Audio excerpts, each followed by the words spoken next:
Selamat. 1, 2, 3. Selamat pagi, Kak. 4. Kita belajar kembali, kita berdoa dimulai.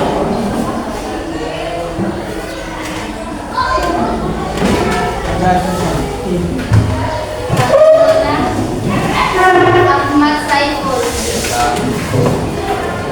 Ahmad Fauzan, apa ini Ahmad? Izin. Izin. Masih bertanya Jadi begini, sayang karena adik-adikku jangan lupa belajar. Nah kita itu dalam mengulang jadi jangan jadi manusia yang sombong yang tak mau belajar, karena tidak ada orang yang bodoh. Yang ada itu cuma mana ada orang yang malas. Jadi tidak ada orang yang bodoh. Jadi kalian itu harus belajar. Dan yang manusia semua yang mau belajar. Nah, silakan kamu juga ini masih belajar ki. Kalau kalian tuh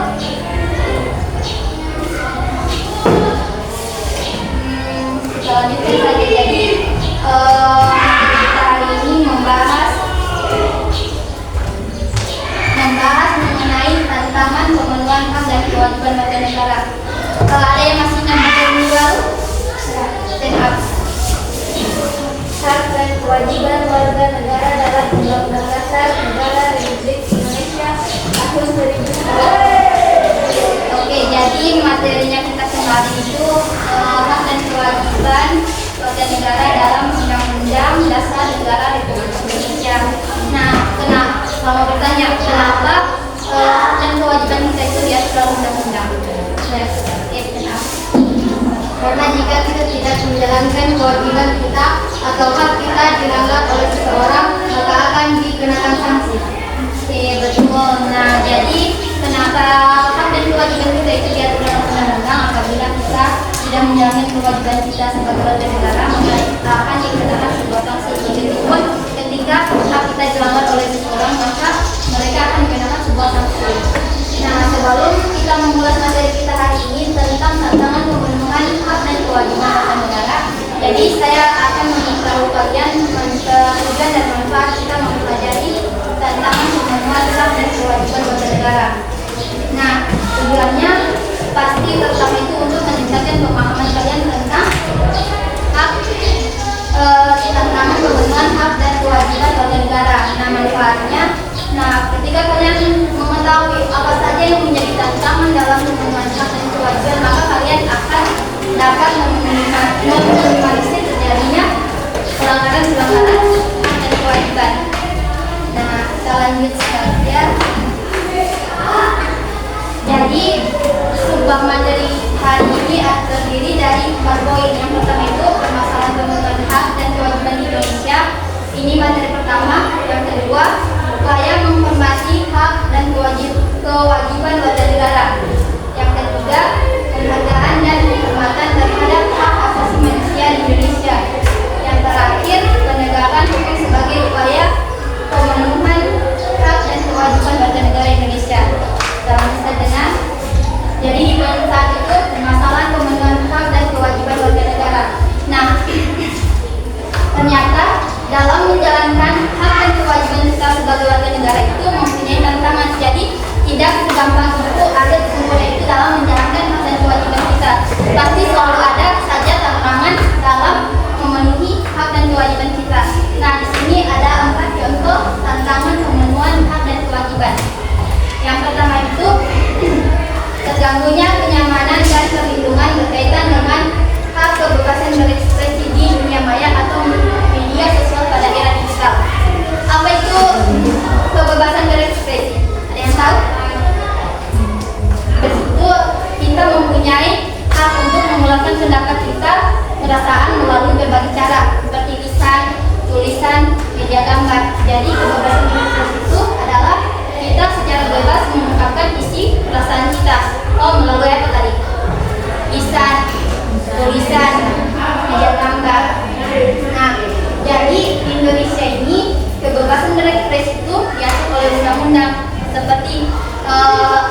sebelumnya tentang pada pasal 28E ayat 3 yang menjelaskan setiap orang mempunyai hak untuk berkumpul, berserikat dan mengeluarkan pendapat. Jadi di Indonesia itu menjamin hak kebebasan berekspresi pada setiap warganya atau setiap individu. Tetapi seiring dengan perkembangan zaman, banyak orang yang menggunakan media sosial dengan adanya kebebasan mereka ini, mereka memanfaatkan secara sebebas-bebasnya tanpa memperhatikan apakah yang mereka buat itu dapat menimbulkan konflik di masyarakat begitu. Nah, banyak sekarang orang membuat berita bohong, banyak akhirnya dapat memicu kekonflikan di masyarakat. Nah, ini adalah tantangan dari kebebasan berekspresi yang menjadi permasalahan pemenuhan hak dan kewajiban di Indonesia. Ada yang mau ditanyakan? Tidak. Oke, silakan. Apa sanksi jika kita bikin berita bohong di sosial media? Oke, bagus pertanyaannya. Jadi, apa sanksi bagi orang-orang yang memberikan berita bohong di sosial media atau hoax? Nah, jadi sanksi bagi orang yang menyebarkan berita bohong di sosial media itu akan dikenakan sanksi pidana. Jadi sekarang itu di Indonesia sudah berlaku Undang-Undang atau Undang-Undang Informasi dan Teknologi Elektronik. Jadi bagi siapapun yang membuat berita bohong maka akan dikenakan sebuah sanksi pidana. Nah, biasanya itu sanksinya berupa 6 tahun penjara atau bisa diganti dengan denda 1 miliar. Nah, ini adalah sanksi bagi orang-orang yang menyebarkan berita bohong, apalagi berita bohongnya ini dapat memicu konflik di masyarakat. Kan kita ini warga Indonesia mempunyai berbagai macam suku, apalagi kita bikin berita tentang mau kasih hancur apalagi buat tawuran di antar sekolah itu akan dikenakan sebuah sanksi. Sedangkan kita menjelek-jelekan orang di sosial media bisa dikenakan sanksi. Mengubah mukanya orang menjadi monyet begitu kan bisa dilihat itu dia bisa dikenakan sanksi. Nah, ketika orang yang keberatan akan hal tersebut, dia bisa melaporkan Anda dikenakan sebuah sanksi 6 tahun penjara atau denda 1 miliar. Jadi sekarang itu kalian itu bijak-bijak dalam menggunakan media sosial. Pasti ada semua akun media sosialnya di sini tuh. Jadi kalian harus bijak-bijak. Yang kedua itu masih terdapat tindakan kekerasan di berbagai sektor kehidupan masyarakat. Nah, seperti contohnya di lingkungan sekolah, seperti bully masih ada tuh. Nah, apa itu bully? Perilaku apa itu? Kekerasan, yaitu perilaku kekerasan dan tidak terpuji. Jadi bullying itu seseorang itu dengan sengaja menghancurkan, dengan sengaja menghina baik secara fisik maupun emosional seseorang, yang mengakibatkan seseorang itu tidak akan merasa nyaman dan aman di lingkungan tersebut. Nah, ini termasuk salah satu pelanggaran permasalahan pemenuhan hak dan kewajiban di Indonesia, yaitu bullying. Nah, ketika kalian melakukan pembulian, maka kalian telah melanggar kewajiban kalian. Apa kewajiban kalian? Yaitu menghargai hak orang lain. Nah, hak orang lain itu untuk merasakan aman dan nyaman di lingkungan sekitar. Nah, ketika kalian melakukan pembulian kepada seseorang, maka seseorang itu tidak akan merasa aman dan nyaman. Nah, di situ juga seseorang itu tidak akan merasakan tumbuh kembangnya seperti kalian-kalian yang membuli. Jadi makanya sekarang itu di Indonesia sudah diatur masalah pembulian. Nah, yang ketiga itu masih terdapat masyarakat yang tidak menaati peraturan lalu lintas. Nah, ini salah satu contohnya di permasalahan dalam pemenuhan hak dan kewajiban di Indonesia, adanya pelanggaran lalu lintas seperti melawan arus. Jadi kalian itu mempunyai kewajiban untuk menaati peraturan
yang diatur dalam undang-undang. Nah, itu bentuk dari penghargaan dan penghormatan bangsa Indonesia terhadap hak asasi manusia. Nah, ini adalah lembaga penegakan hukum dan di sini adalah lembaga peradilan. Nah, di Indonesia itu lembaga penegakan hukum ada 4. Bisa dilihat di sini loh. Yang pertama itu kepolisian. Jadi kepolisian ini mempunyai tugas untuk menjaga keamanan dan ketertiban di lingkungan sekitar atau lingkungan masyarakat. Jadi selain untuk menjaga keamanan dan ketertiban, polisi juga itu mempunyai tugas untuk menegakkan hukum seperti melakukan penyelidikan terhadap kasus tindak pidana. Jadi polisi itu diberikan tanggung jawab untuk menyelidiki kasus tindak pidana. Nah, tetapi ini lembaga kepolisian di bawah pengawasan dari lembaga eksekutif. Jadi ketika polisi melakukan penyelidikan tidak sewenang-wenangnya untuk langsung turun melakukan penyelidikan tanpa ada surat perintah. Jadi mereka turun untuk menyelidiki segala sesuatu itu harus ada surat perintah. Selanjutnya kejaksaan. Ada yang pernah dengar kata kejaksaan? Jadi kejaksaan ini sering disebut dalam hukum. Jadi ini adalah wakil negara dalam hukum. Jadi mereka itu apabila kepolisian sudah menyelidiki dan mendapatkan data-data mengenai kasus tindakan pidana, maka kepolisian mengajukan ke kejaksaan.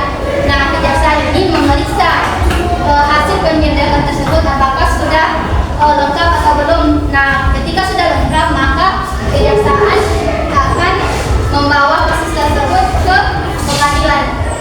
Jadi selain untuk memeriksa berkas dari kepolisian, kejaksaan juga ini mempunyai tugas untuk menuntut kasus pidana. Dia bisa mendapatkan seseorang seperti contohnya begini.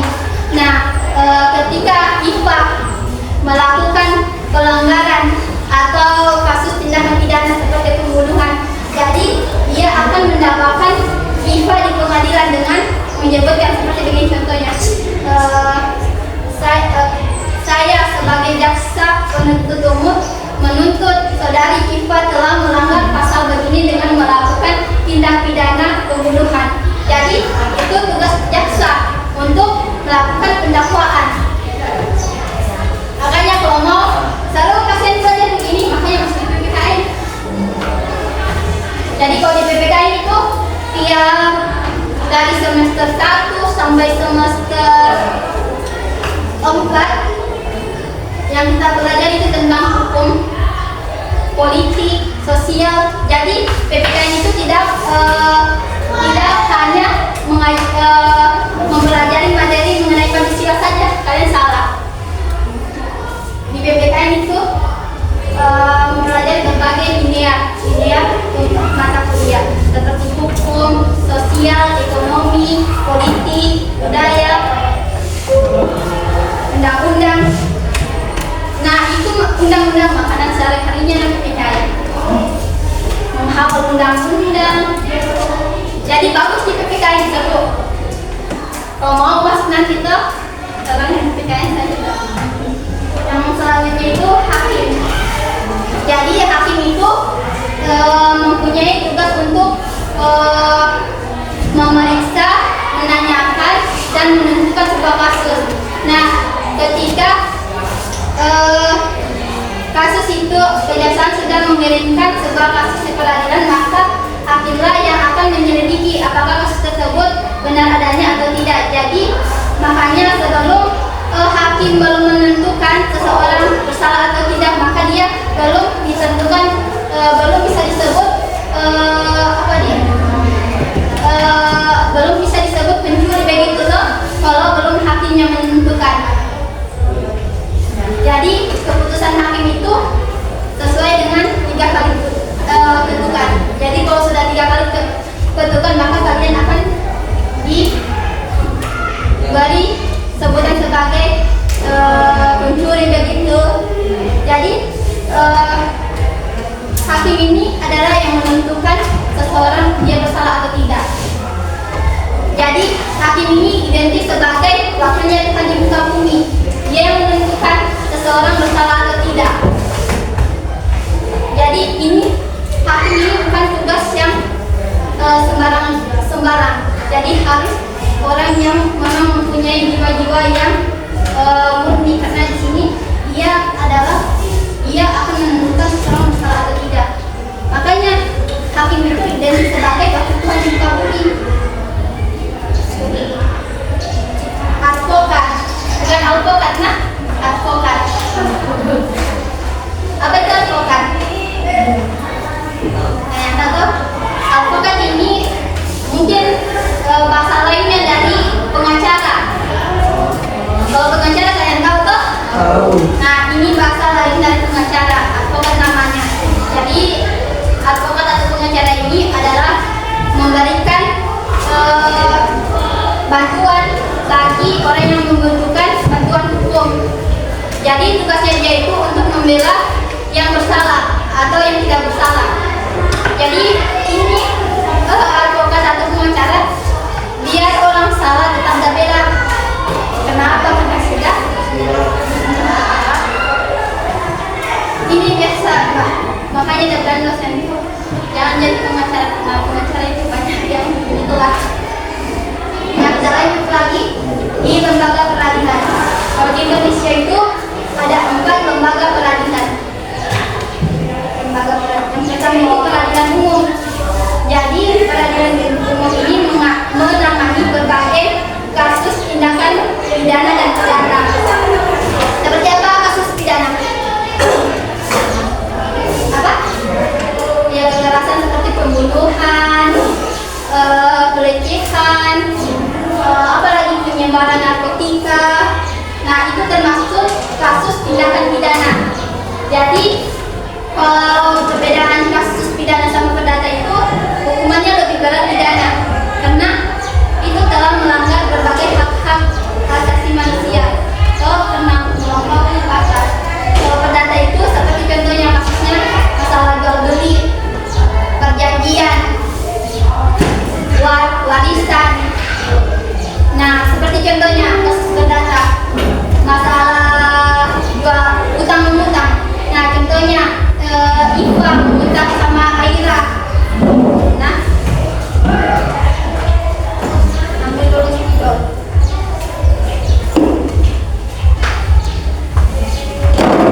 Tanggal berapa ini? 21. Nah, contohnya Iva mengutang sama Aira sebesar 600 juta. Tetapi sepakatnya mereka berdua, Iva sama Aira, itu harus dibayar lunas pada tanggal 21. Tetapi Iva tidak membayar lunas hutangnya pada tanggal 21 atau tidak membayar hutangnya tepat pada tanggal ini, maka Aira bisa saja menuntut Iva ke pengadilan, dan ini masuk dalam kasus perdata. Jadi lembaga peradilan umum ini menangani kasus perdata dan pidana. Pidana seperti membunuh. Kalau di Indonesia itu yang penyebaran narkotika itu masih ada satu manusia. Nah, sebenarnya itu kasus narkotika itu bisa dikenakan hukuman mati.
kalian cari kasus pidana.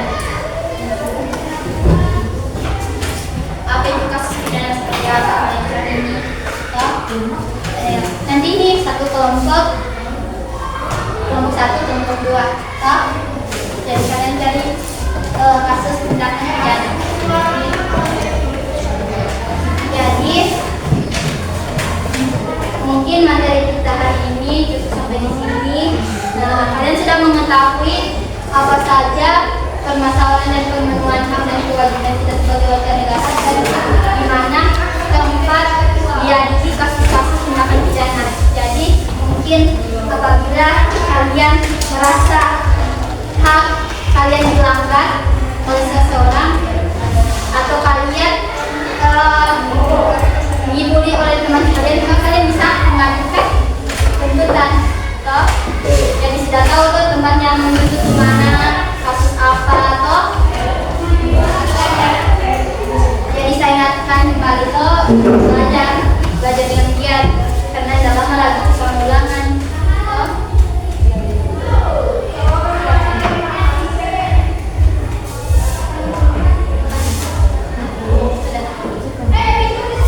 Sedia pergantian pelajaran 1, 2, 3. Terima kasih, Kak. 4.